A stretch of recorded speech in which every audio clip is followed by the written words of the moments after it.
Voting के बाद BJP की वसुंधरा राजे भगवान की शरण में जाकर जीत का आशीर्वाद मांग रही हैं और कांग्रेस के नेता सीएम अशोक गहलोत, सचिन पायलट तेलंगाना के चुनाव में पसीना बहा रहे हैं। आरएलपी प्रमुख हनुमान बेनीवाल समर्थकों के साथ बैठकर जीत हार का गणित समझने में जुटे हैं।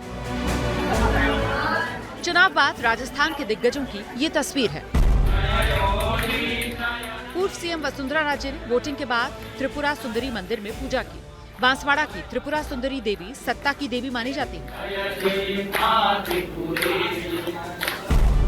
राजस्थान में 25 नवंबर को वोटिंग हुई और अब सबको इंतजार 3 दिसंबर का है, लेकिन नतीजों से पहले दावों का दौर जारी है। मुख्यमंत्री अशोक गहलोत इन दिनों जयपुर से दूर तेलंगाना में हैं और दावा कर रहे हैं कि राजस्थान में कांग्रेस फिर से सत्ता में आने वाली है। स्पष्ट बहुमत कांग्रेस को मिल रहा है। जनता का आशीर्वाद, उनका प्यार, उनका विश्वास मिल चुका है।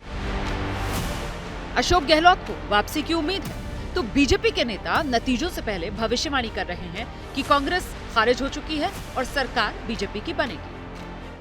कांग्रेस अब तक की सबसे शर्मनाक हार की ओर बढ़ चुकी है। नतीजा 3 तारीख को आ जाएगा। राजेंद्र राठौड़ राजस्थान में विपक्ष के नेता हैं। चूरू की तारानगर सीट से उम्मीदवार हैं। राजेंद्र राठौड़ ये कहकर भी ठंड के मौसम में सियासी तापमान बढ़ा रहे हैं कि समान विचारधारा वाला जीत कर आता है और समर्थन करता है तो स्वागत है। हमें संपर्क करने की आवश्यकता ही नहीं है। जब हम प्रचंड बहुमत से अपने दम पर सरकार बना रहे हैं, अगर कोई हमारे विचार का व्यक्ति निर्दलीय जीत के आता है और समर्थन देता है तो उसका स्वागत करेंगे। कांग्रेस और बीजेपी के अलावा हनुमान बेनीवाल की पार्टी ने भी राजस्थान में मजबूती से चुनाव लड़ा। बेनीवाल अपने दम पर सरकार तो नहीं बना सकते, लेकिन मामला फंसने पर किंग मेकर की भूमिका में टिक सकते हैं।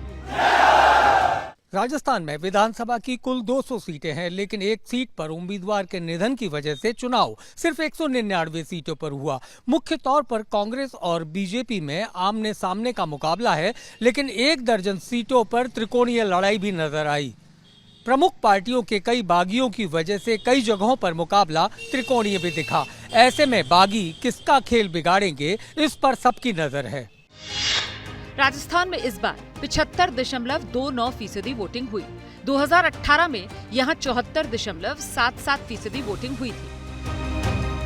राजनीतिक रूप से समझें तो वोटिंग ज्यादा होने का मतलब सत्ता के खिलाफ लहर माना जाता है, लेकिन 2018 की तुलना में बहुत ज्यादा वोटिंग में अंतर न होने की वजह से सियासी जानकार इस बार सटीक अनुमान लगाने में सफल नहीं हो रहे।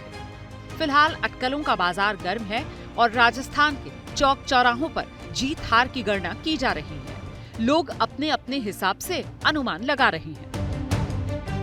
वैसे भी राजस्थान में हर 5 साल में सत्ता परिवर्तन का रिवाज रहा है, लेकिन राज कायम रहेगा या रिवाज, इस पर पक्के तौर पर कोई कुछ नहीं कह रहा। जमीन पर जो माहौल बना हुआ है उसमें दोनों तरफ के नेता अपनी अपनी जीत के दावे कर रहे हैं। 3 दिसंबर को नतीजों से ही तस्वीर साफ होगी। तब तक दावों का दौर यूं ही चलता रहेगा।